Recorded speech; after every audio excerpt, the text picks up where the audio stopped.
Hello everybody, this is Toys R Us, and for this new figure unboxing and review we're going to be looking at the Transformers Legacy Leader Class Blitzwing figure. So what we're going to do with this video, we're going to unbox him live in a second, have a look at the entire contents of the packaging. We're then going to have a detailed look at him in all three of his modes because he's a triple changer. What we'll then do is some comparisons with him and his original Generation 1 self, some other Blitzwing figures that have been released down the Generations toy line, and then of course we'll see how he displays and looks with other figures in the Legacy toy line. Before we get started, I want to have a quick look at the artwork on the box because although it is closed, I mean, it's stunning. Look at that. The artwork for him is brilliant. There he is in robot mode, towering over his tank mode with his jet mode in the back. On the side, we've got zoomed in versions of the, there it is, the jet at the top and the tank at the bottom. Now on the other side, we've got the Legacy artwork that we're already accustomed to. And then on the back, we can see that this might be quite tricky by the looks of it. Quite a few steps in between each particular transformation process. This is where we would scan the QR code to get his tech specs and details. Not much more to say about the box. I'm going to open, I think, from the bottom because it looks a little bit easier. As I'm opening this, I need to thank Robot Recruits because that's who I purchased this from. And as you can see, they got him out to me nice and safely. I'd also like to remind anybody, if they're watching this right now, if they're not subscribed to this channel, if they'd like to hit that subscribe button for me now, please, because again, it really will help me and this channel out. Right, and again, I'm really excited to see this guy. I've only seen him in pictures, so I've got no first-hand experience of the toy at all, and that's how I like to do all of my reviews. So it's, I suppose, not unbiased, but it's a fresh look at it, and that's why as well the transformation process will be separately uploaded if you don't want it ruining for yourself. Now this has totally thrown me off because he's in tank mode already, so I'm gonna have to do my first impressions with him in his tank. You can see that they're going obviously for the cardboard inserts. We've got them large giant hands, which again I don't know much about. We've got his standard weapons there, and his other, is that his sword? It must be his sword. And we've got his giant instructions and the safety thing. So what I need to do now then is set him free from there and come straight back to you. Okay then, so as you can see, I've set him free from his packaging and I'm going to be doing some first impressions in all three modes, mainly because obviously he has come packaged like this and it's just thrown me off ever so slightly. But the good thing, and I suppose the first thing that you notice about this when you set him free, is how weighty he feels. And what I mean by that is I was getting the other figures of Blitzwing ready for the comparisons in a bit, but this guy just feels really loose, really flimsy, and he's probably going to be quite a bit taller than this guy in robot mode. But this just feels like, I suppose, maybe you're getting your money's worth. That's probably the best way I can put it. We already know it's going to be a quite intricate transformation process. The fact that it is going to take, 32 steps, 41 steps, which is a lot of steps. And as I say, remember, this is just a normal retail figure. It's not a masterpiece. It's not a third party. It is just a normal figure. And yes, we've got a few accessories. Some of them maybe not useful. However, it feels... yeah, exactly that. It feels robust, it feels sturdy, and it feels and it looks like there's quite a bit of detail on, which we'll have a look at in a second. Now, the tank mode is based on a Soviet fighting vehicle, and it does have a visible cockpit, but that is due to the fact they wanted to replicate this, which is, of course, his G1 version. So to give you an idea of how much bigger he is than the G1 figure, it's obviously not even worth doing a comparison. It's huge. Now let's have a look at him then for some first impressions. So we've got beautiful detail and sculpt on the turret. As you can see, you've got a full 360-degree rotation. It does it? Yes, it does. A brand new toy, panicked a little bit then, but yes, it does move up and down. Yeah, I've just mentioned we've got the visible, I suppose, cockpit. However, it's not too bad. If it's from the side, it's pretty much covered. But again, reason for that is because it's down to a homage. There's lots of detail here on the tracks, and obviously they've gone with the two different colours, which works really well. Loads of sculpt in all of this. Just, yeah, real good moulding detail. If we spin it upside down, it's quite compact, to be honest. I mean, you can probably tell obviously it's going to be something else, but you're never really going to turn a tank upside down. With regards to the accessories, we've got two blasters like so, which look like they've got 5 milliports each side and there, so we can attach these if you wanted to, either at the back like so. Let's put them at the back first.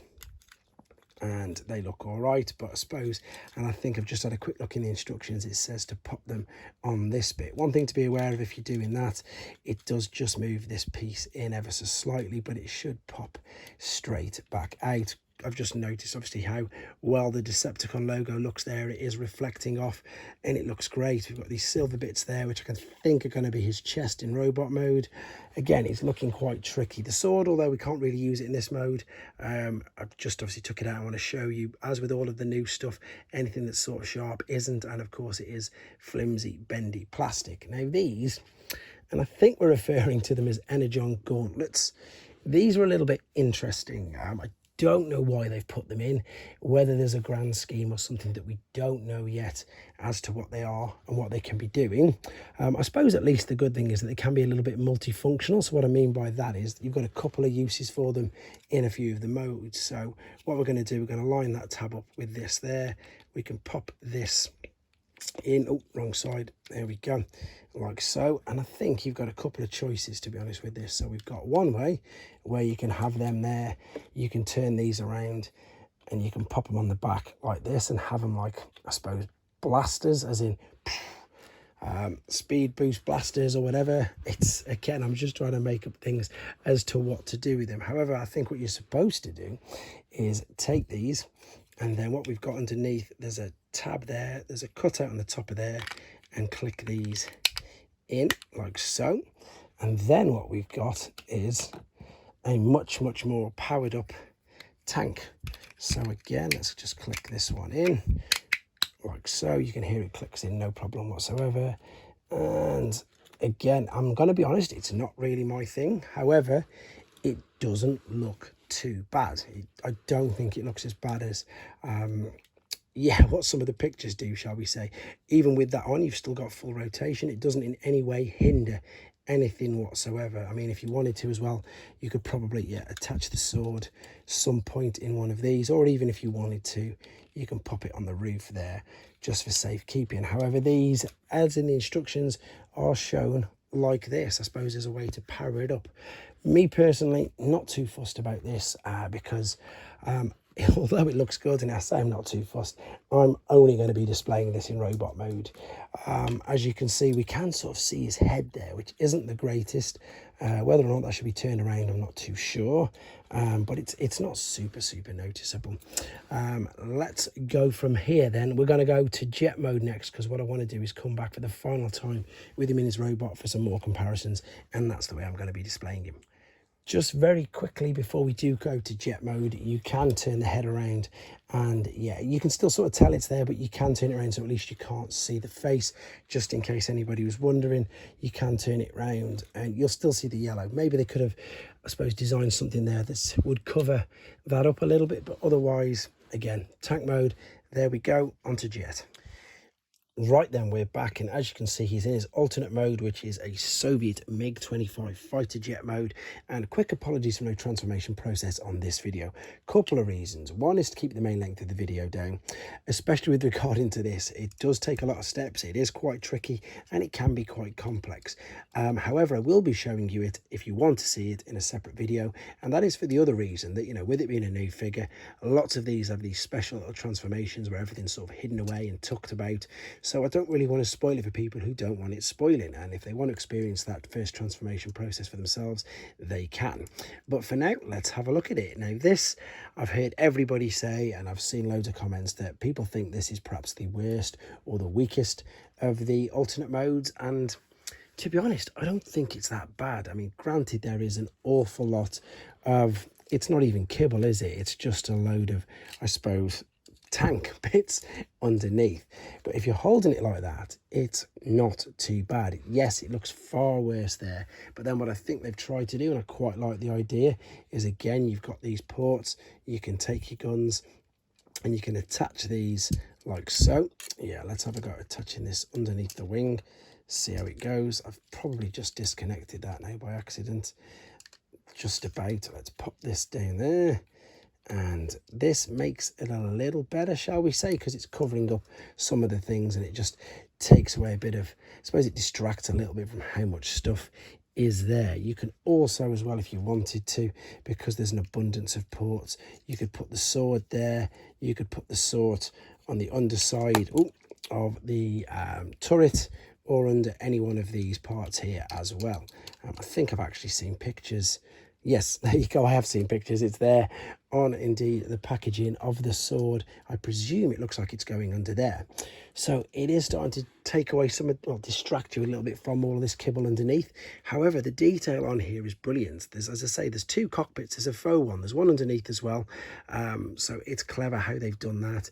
Lovely detail on the silver for the Decepticon logos, and of course on the tail fins. It's not too bad. Yes, I did disconnect that. You can see there. But yes, of course, obviously underneath, you can definitely tell that that is going to be a tank. He does have landing gear, which is folded out.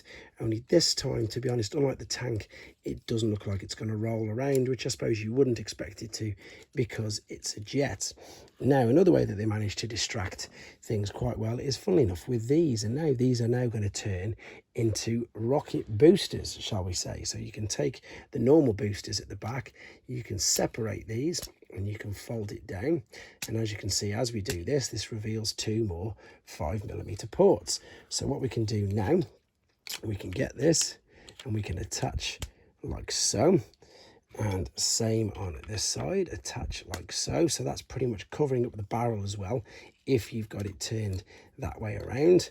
And then the fists can now be actual boosters, shall we say.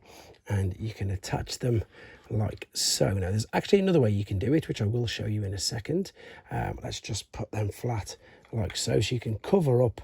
I've done that to detract and cover up the barrel underneath, but as I say, there is another way, and let's have a go and see if I can do that for you now. So you'd get these and you'd turn it around that way. There we go. Then turn the boost around, and now this time it's covering up most of the back part there. So let's turn these around. So there's two ways that you can. Now I think that looks worse, to be honest. I don't think that looks any better at all, but to be honest, I probably wouldn't put them on if I was going to display in jet mode.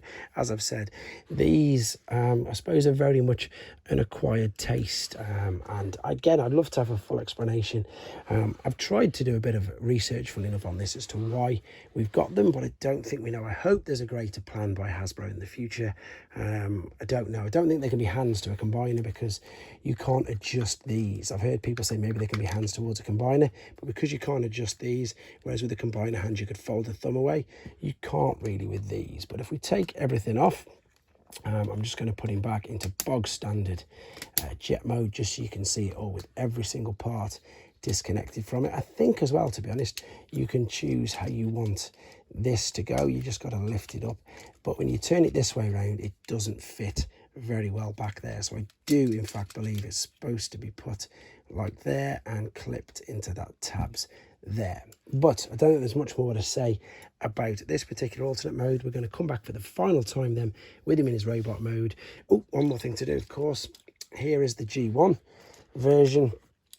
Again, much bigger, much better. But again, you can turn this around and you can have an exact homage to your Generation 1 figure there as well, shall we say. And let's be honest, look, there's quite a bit of kibble underneath there, and I see what they were trying to do in more detail now. I've got the G1 there with these, so that looks a little bit like the missile launchers there. Obviously no missile launchers or firing projectiles with these newer figures. You can, of course, as well, this might make it look even better, attach these there. Now that's not too bad. In fact, that makes it look quite a bit better, to be honest. There we go. Anyway, as I was saying, let's come back, see him in robot mode, and do some more comparisons. Okay then, back for the final time with him in his robot mode, and this is 100% the main reason why I brought this figure, and it will be, of course, how I am going to choose to display him, because this is just amazing. This is easily the best representation of Blitzwing we've ever had in any figure, from a main Hasbro Takara, you know, mainline figure. I'm not counting third party here. I just think this guy's just in a different league. It's so good. The head sculpt alone is fantastic. Not only does it swivel all the way around, it's on its own lever. Look, you can rock it forwards, bring it up, bring it down. It will lift ever so slightly up. The detail on the visor is brilliant, even down to the little red dot there. There's even detail on the back of his head. You know, they've even got some sculpt there. The silver bit with the red works fantastic. There's these little, I suppose, shoulder skirts, which means you've got more articulation in the shoulder there. They will, of course, go out. You've got bicep flexion. You've even got parts which cover up all the gaps in the forearms, which I know a lot of people really like to look out for. As you can see, you've got a full waist swivel. You've got skirts at the front as well, so the articulation of the legs can go forwards to the sides, back. You've got knee bend. You've got ankle rock, tilt. You can even, you know, there's so much articulation in this figure. It's crazy. Wrist swivel. I think that's pretty much everything. I don't think I've missed anything out. I suppose anything that you want to do with posability, pose wise, you can do with this. You can go all the way back with the knee. You can then put the ankle tilt in as well. Yeah, just simply an absolutely stunning figure. And to be honest, the back kibble now isn't too bad, because of course that is what we're used to. And of course it does give you a little bit of traits that, of course, it is a jet and a tank, and I think it just works. I think this particular, as I say, this mode of his just knocks everything out. It's amazing. I can't see why anybody would want to display it in any other than this particular mode. Before we do some comparisons, let's have a look at how we can use all of his accessories. And to be honest, if you don't want to use his accessories, you can store everything on the back here. We can put the sword in there. We can then attach the guns as well at the back. And the giant hands, if you want to store them at the back, there is a way of doing it. But what you would have to do is you'd have to take these out, and you'd have to just separate this ever so slightly. So lift it off, turn it round, and then readjust it back. Because if you wanted to put these on, these would only connect this way around. So you can see you could still store them at the back. It'd still rest there in position. But obviously if it was rotated around, it wouldn't work at all. So you could still store them, and of course you could still store the guns all underneath. It just looks a little bit ropey, shall we say, from the back. But let's take all these off, and let's see, funnily enough, how he looks with them in his hands. So of course, traditional, I suppose, G1 Blitzwing, you've got the sword in one hand and a blaster in the other. And I suppose just to prove that, and right on cue, but with the opposite way around, is the original little Blitzwing. And you can see how much smaller he is. And again, look at the homage to it. The head sculpt, the little wings at the back, the silver fins obviously at the front for his feet on the blasters. Just brilliant. It's so good. This is easily, as I've already said, I'm going to probably say it a couple more times, the best representation of this particular character we've had. You can, of course, though, because he comes with more weapons, you can take him and put two blasters in his hand if you so wanted to, if you turn it the right way around. You could also attach these onto the forearms if you wanted to. You can put the blasters on the forearm, then give him a sword in his hand as well, just like that. And of course, let's have a look what we can do with these giant hands. Now, these are a little awkward. I've had a quick look at the instructions and I've had a very quick go. What you've got to do is you've got to turn the hand to the side, because what you've got to do is you've got to try and line this tiny little tab up here into the fist, like so. So if we bring this over, click that into position, is it going to go? He says, let me make sure I can, it's just about gone in. It is awkward though, it is really awkward. Am I going the right way around? Yes, just about covers his forearms. There's the fists, or the blasters, or whatever. As I say, not really my cup of tea. I suppose this is the better way to display them with them if you are going to use them. I imagine that these are going to turn into pretty much shelf or bottom of the drawer warmers very soon, unless we get proper ideas of what they're for. I've just realized I need to turn this around. Now, you can as well, if you wanted to, of course, you can have this extended all the way out, and that's obviously how pretty much, again, a lot of the G1 figures did have to be displayed. Unless it was hanging down at the bottom, you turned it all the way around and it sort of stayed up as well. Whereas with the G1 figure, it telescoped out and in, whereas this one, very cleverly, as you've just seen, you can open up this back part Let's see if I can do it again. And look, there's even detail inside this. There's mold detail everywhere. In fact, we need to do a bit more first impressions on it. Even though they're not first impressions, we've spent ages looking at him. The silver works really well in the back. The yellow tinge is all there. Just, again, I don't think I can put into words how good this figure is. At the moment, between this Motormaster and Black Zarek this year, they are already more than surpassing, as I say, the end of last year. Well, in fact, the whole of last year. These figures are just getting better and better. I'm going to take them out of his hands for now. I'm going to correct the orientation on these, and we're going to just do a few more comparisons, because just to prove, I suppose, I say how much better he is. Okay, these, as I said, are bigger.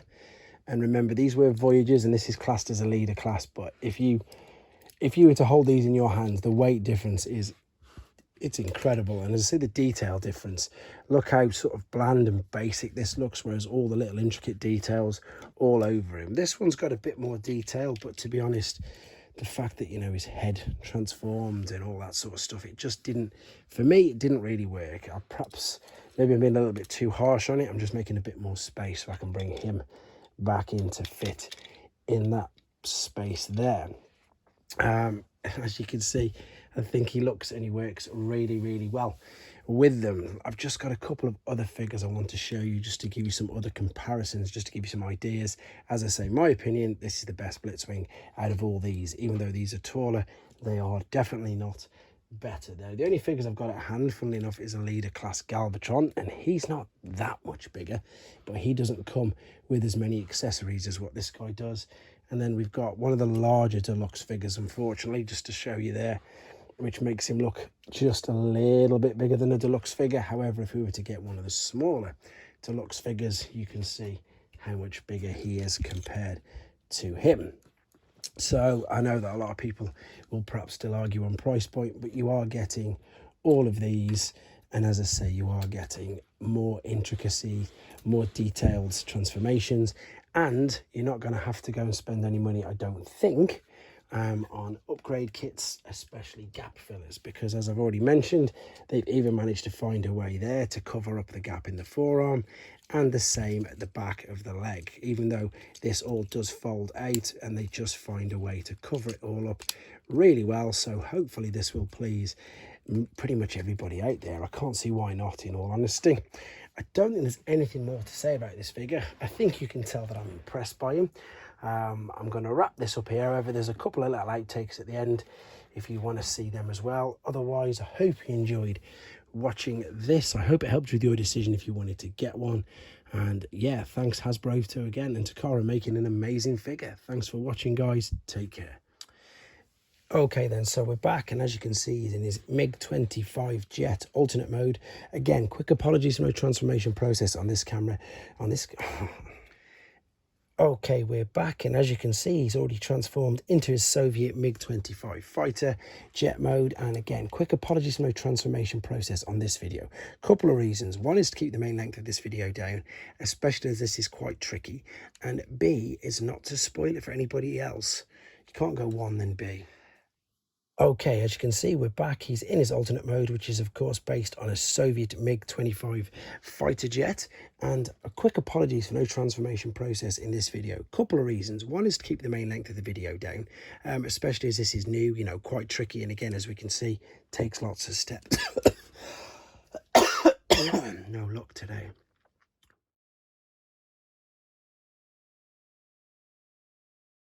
Thanks for watching. Like and comment, and don't forget to subscribe.